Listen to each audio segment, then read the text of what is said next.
নমস্কাৰ সকলোকে কি খবৰ ভালে আছেনে মোৰ বহুত ভাল আৰু 9 মাহৰ অপেক্ষাৰ অন্তত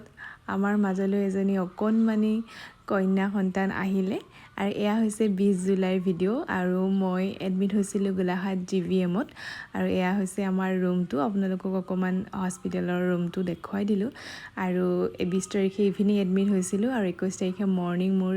অপাৰেশ্যন আছিলে এয়া অপাৰেশ্যন হললৈ যোৱাৰ আগৰ ভিডিঅ' মোৰ অকনো তেনেকুৱা ভয় লগা নাছিলে বাৰু আপোনালোকক মই লং ভিডিঅ' এটা বনাই গোটেইখিনি কম কথাখিনি মোৰ কেনেকুৱা এক্সপেৰিয়েন্স হ'ল আৰু এইজনী আমাৰ গোখানীজনী আপোনালোকে তাইক আশীৰ্বাদ কৰিব তাই যাতে ভাল মানুহ হয় আৰু সুস্বাস্থ্যৱান হৈ থাকে আপোনালোকে আশীৰ্বাদ কৰিব আৰু একদম নজৰ নলগাব দে বৰ ভয় লাগে নজৰ লাগিব বুলি